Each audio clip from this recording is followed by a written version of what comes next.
नमस्ते दोस्तों, movie explained में आपका स्वागत है। आज हम लॉस्ट के चौथे सीजन के उस महाफिनाले पर पहुंच चुके हैं, जहां आइलैंड का सबसे बड़ा और हैरान कर देने वाला चमत्कार देखने को मिलेगा।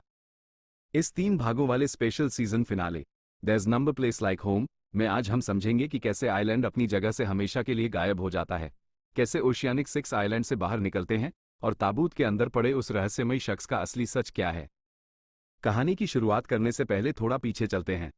याद कीजिए, पिछले एपिसोड में जॉन लॉक को जंगल के रहस्यमय केबिन में जैक और क्लेयर के मृत पिता क्रिश्चियन शेपर्ड ने कहा था कि आइलैंड को बचाने का इकलौता तरीका उसे अपनी जगह से हटाना यानी मूव करना है।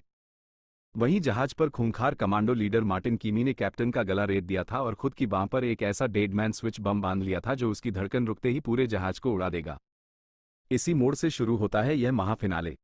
आइलैंड पर जैक और केट सैयद की चेतावनी मिलने के बाद हेलीकॉप्टर की तरफ भागते हैं। रास्ते में उनकी मुलाकात सॉयर से होती है, जो क्लेयर के गायब होने के बाद अकेले नन्हे एरोन को अपनी गोद में संभाले बीच कैंप की तरफ आ रहा था। जैक एरोन को सुरक्षित देखकर राहत की सांस लेता है, लेकिन सॉयर बताता है कि क्लेयर जंगलों में खो चुकी है। दूसरी तरफ जॉन लॉक, बेन लिनस और हली धर्म इनिशिएटिव के सबसे गुप्त स्टेशन द ऑर्किड पहुंचते हैं। ऊपर से देखने पर यह एक साधारण ग्रीनहाउस लगता है, लेकिन जमीन के सैकड़ों फीट नीचे इसका सीक्रेट अंडरग्राउंड टर्मिनल मौजूद है। तभी वहां मार्टिन कीमी अपने भारी हथियारों से लैस सैनिकों के साथ आ धमकता है। बेन समझ जाता है कि कीमी को रोकना होगा। बेन खुद को कीमी के हवाले कर देता है ताकि लॉक और हली चुपके से ऑर्किड स्टेशन के अंदर दाखिल हो सकें। सैनिक बेन को पकड़कर हेलीकॉप्टर के पास ले जाते हैं। तभी रास्ते में जैक, केट, सैयद और सॉयर घात लगाकर कीमी के सैनिकों पर हमला कर देते हैं। दोनों तरफ से भयंकर गोलीबारी होती है। सैयद और सॉयर अपनी जानबाजी से कीमी के सारे सैनिकों को ढेर कर देते हैं और बेन को आजाद करा लेते हैं। लेकिन बेन के दिमाग में सिर्फ अपनी बेटी एलेक्स का बदला सवार था। हेलीकॉप्टर का pilot Frank Lapidus Jack, Kate, Sayid, Sawyer, Sun और नन्हे एरोन को लेकर उस बड़े फ्रेटर जहाज की तरफ उड़ान भरता है। लेकिन हेलीकॉप्टर में ईंधन यानी फ्यूल का रिसाव हो रहा होता है। वजन कम करने के लिए वे अपना सारा सामान और हथियार समुद्र में फेंक देते हैं, फिर भी हेलीकॉप्टर भारी पड़ रहा होता है। तभी सॉयर एक ऐसा बलिदान देता है जो हर किसी का दिल जीत लेता है। सॉयर केट की तरफ देखता है, उसकी आंखों में आंसू होते हैं। सॉयर केट को अपने पास खींचता है और उसके कान में एक बहुत ही सीक्रेट बात फुसफुसाता है। केट, जब तुम बाहर जाओ तो मेरी एक बेटी है, उसे मेरी तरफ से संभालना। और इसके तुरंत बाद सॉयर केट को चूमता है और खुले आसमान से सीधे गहरे समुद्र में कूद जाता है। हेलीकॉप्टर का वजन हल्का हो जाता है और वो तैरते हुए आगे बढ़ जाता है, जबकि सॉयर पानी में तैरकर वापस आइलैंड के किनारे पहुंच जाता है। इधर ऑर्किड स्टेशन के अंडरग्राउंड टर्मिनल में जॉन लॉक और बेन दोबारा मिलते हैं। तभी अचानक लिफ्ट खुलती है और जख्मी हालत में मार्टिन कीमी नीचे आता है। कीमी की बांह पर वही डिजिटल बम बंधा होता है। कीमी बेन को घूरते हुए खून थूकता है और हंसकर कहता है, तुम हार चुके हो बेन। अगर तुमने मुझे मारा तो मेरा दिल रुक जाएगा और मेरी बांह पर लगा ये स्विच सिग्नल भेजकर उस फ्रेटर जहाज को उड़ा देगा जहां तुम्हारे सारे दोस्त और ओशियानिक के सर्वाइवर्स मौजूद हैं।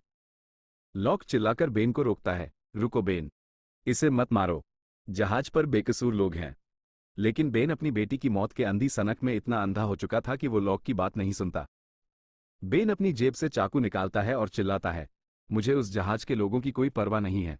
और बेन बेदर्दी से कीमी का गला घोंटकर उसकी छाती में बार बार चाकू घोंप देता है। कीमी की धड़कन रुक जाती है और उसकी बांह पर लगा रेड सिग्नल सीधे फ्रेटर जहाज पर मैसेज भेज देता है। जहाज पर मौजूद माइकल डॉसन और जिन इंजन रूम में उस भयंकर बम को ठंडा करने की कोशिश कर रहे होते हैं। माइकल लिक्विड नाइट्रोजन छिड़ककर बम के टाइमर को रोकने की कोशिश करता है। तभी हेलीकॉप्टर जहाज के डेक पर लैंड करता है। जैक, केट, सन, सैयद और बच्चा नीचे उतरते हैं। डेस्मंड चिल्लाकर सबको बताता है कि जहाज पर बम फटने वाला है। जैक तुरंत सन, बच्चे और बाकी लोगों को वापस हेलीकॉप्टर में बैठने को कहता है।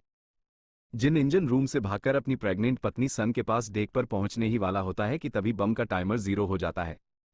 माइकल के सामने आइलैंड के रक्षक क्रिश्चियन शेपर्ड का भूत प्रकट होता है जो कहता है, अब तुम जा सकते हो माइकल, और एक भयंकर धमाका होता है। पूरा फ्रेटर जहाज एक झटके में जलकर राख हो जाता है। समुद्र में आग का गोला बन जाता है। हेलीकॉप्टर में बैठी सन अपनी आंखों के सामने अपने पति जिन को उस धमाके में जलते हुए देखती है और चीख चीख कर रोने लगती है। जिन जिन लेकिन जिन जहाज के साथ समुद्र की गहराइयों में समा जाता है।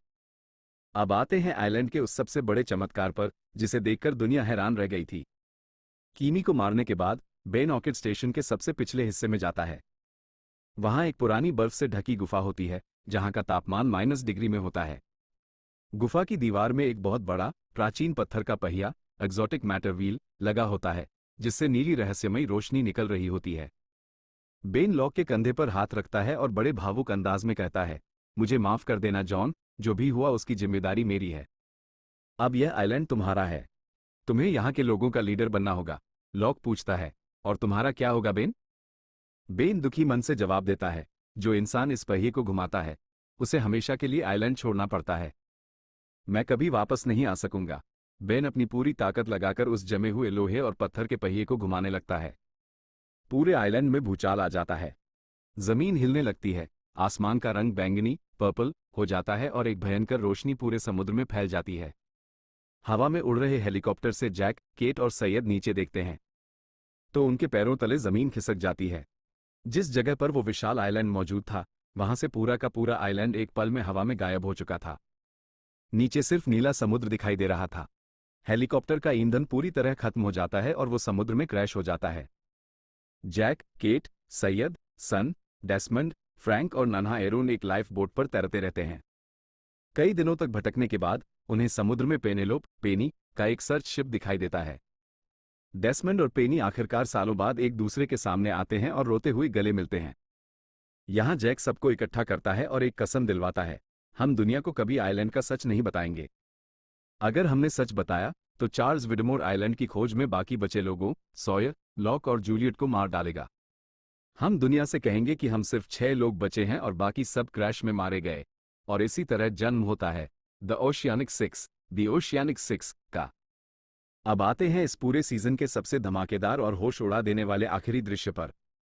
याद कीजिए, तीसरे सीजन के अंत में जैक एक मुर्दाघर, फ्यूनरल होम में किसी अनजाने शख्स के ताबूत के सामने खड़ा होकर रो रहा था, जिसकी मौत की खबर उसने अखबार में पढ़ी थी। इस चौथे सीजन के आखिरी सीन में जैक रात के अंधेरे में उस मुर्दाघर में दोबारा घुसता है। उसके पीछे बेन लिनस दाखिल होता है। जैक बेन को देखकर रोते हुए कहता है, मैं आइलैंड से बाहर आकर गलती कर बैठा बेन। मुझे वापस जाना है। बेन जवाब देता है, आइलैंड तुम्हें कभी वापस अकेले नहीं जाने देगा जैक। तुम्हें उन सभी लोगों को वापस लाना होगा जो बाहर आए हैं, और तुम्हें इस मृत व्यक्ति को भी अपने साथ ले जाना होगा। जैक कांपते हाथों से उस ताबूत का ढक्कन उठाता है। कैमरा धीरे धीरे ताबूत के अंदर पड़े उस बेजान चेहरे की तरफ घूमता है, और जो चेहरा सामने आता है उसे देखकर हर देखने वाले के रोंगटे खड़े हो जाते हैं। उस ताबूत के अंदर कोई और नहीं बल्कि जॉन लॉक की लाश पड़ी होती है।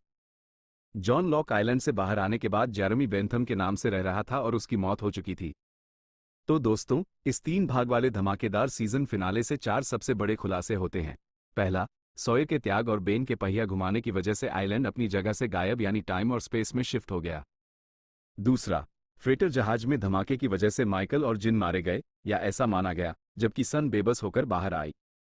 तीसरा, ओशियानिक 6 ने आइलैंड पर बचे लोगों की जान बचाने के लिए दुनिया से झूठी कहानी गढ़ी। चौथा, ताबूत में पड़ा मृत इंसान कोई और नहीं बल्कि जॉन लॉक था, जिसे वापस आइलैंड ले जाना जरूरी था। आपको क्या लगता है, जॉन लॉक की मौत आइलैंड के बाहर कैसे हुई, और क्या जैक और बेन बाकी सब लोगों को मनाकर दोबारा उस गायब हो चुके आइलैंड पर वापस जा पाएंगे? अपनी राय नीचे कमेंट में जरूर बताएं। अगर आपको पूरे सीजन 4 की यह विस्तृत और थ्रिलर से भरी सीरीज पसंद आई हो तो वीडियो को लाइक करें, शेयर करें और हमारे चैनल मूवी एक्सप्लेन को सब्सक्राइब करना न भूलें। मिलते हैं अगले सीजन की नई कहानियों के साथ, तब तक के लिए धन्यवाद।